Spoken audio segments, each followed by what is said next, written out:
After World War II, communism became the bugaboo, and the Soviet Union became the enemy.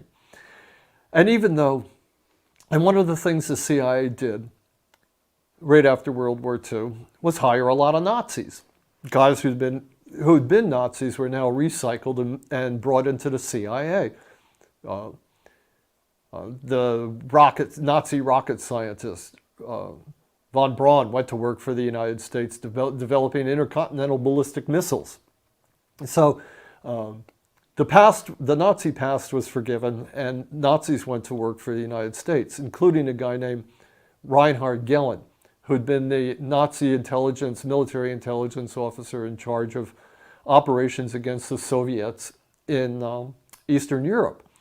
And this guy Gehlen became the head of the CIA's main intelligence operator into East Berlin and areas like the Ukraine, where the Nazis had intelligence agents during World War II.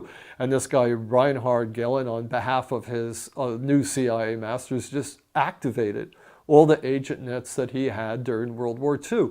The same thing was going on in Ukraine, although the Ukraine had very much large swaths of its population were fascists and were actively involved against the war against the Soviets and were enemies of the United States in World War II. After World War II, they became assets of the CIA. So the CIA has been developing fascist assets in the Ukraine for 70 years. And every year, since 1948, when the CIA went into operation, it has had a station in the Ukraine with a CIA officer who's running operations.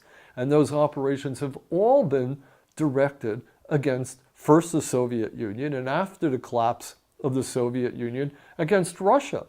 There's a lot of momentum that has built up over 75 years.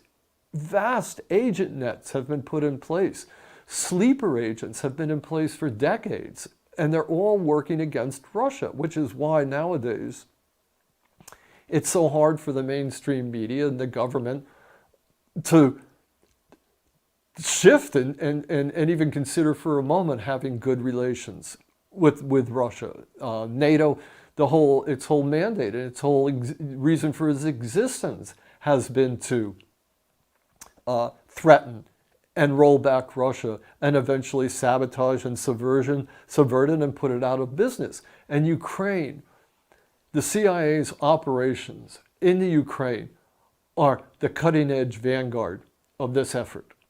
So if you look at recent events in Ukraine, you have to see them in that context. How, for decades, the CIA has been trying to recruit Ukrainian politicians, Ukrainian businessmen, who are sympathetic and compatible with Western American ideas and values and interests of fighting against the Russians, and recruiting them and putting them in place and setting them up with bank accounts, giving them paramilitary training.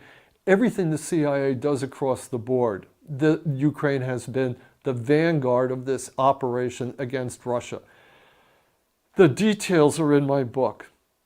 The CIA's organized crime, how this works at the agent level, how the CIA would go around and work with after the coup that threw out a pro-Russian government and installed a pro-American anti-Russian government, how the CIA already had security services and military people in place who were able to create private militias that would then work against individuals in the Ukraine who were pro-Russian, how they, just like treating it like South Vietnam or any other country that the United States occupies.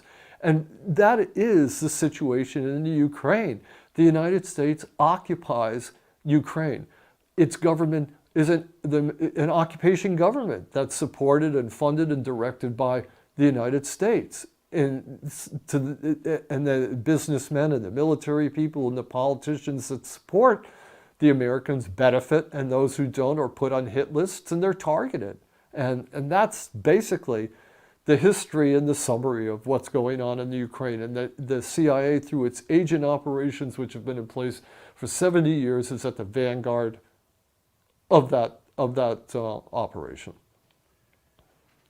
So is the intent and purpose of the CIA and American involvement in Ukraine to topple Russia, to balkanize Russia? Oh, absolutely, but also to steal Ukraine's, to take all the natural resources that are available there, the profits that can be had. I mean, it's capitalism.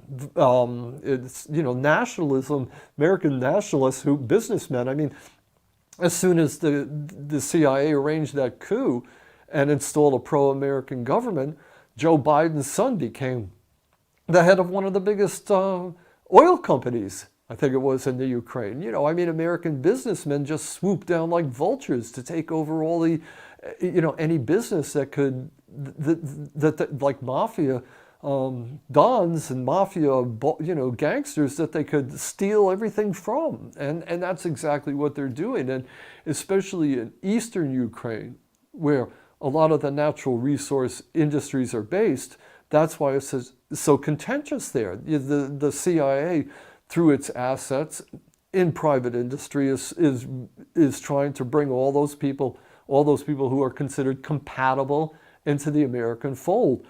You don't see it at its dirty level, the level of blackmailing people, the level of extorting people, the level of the CIA using its underworld contacts to squeeze these people and to force them out of business and to make life miserable for them so that they give up their associations with Russians and Russian businessmen. But that's what's going on at the very basic level. I mean, militias are being formed to terrorize anybody who's supporting Russia, and you know, like in Donbass and places like that.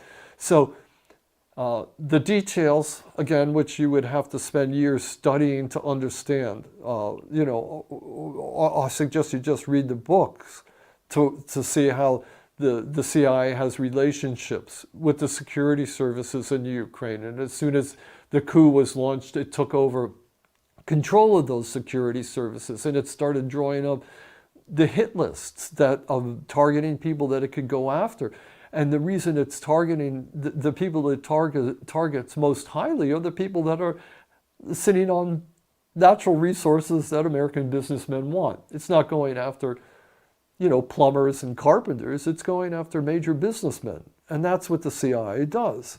It paves the way for American business interests by using illegal methods, and by using illegal methods to install politicians in the Ukraine that will follow the American line.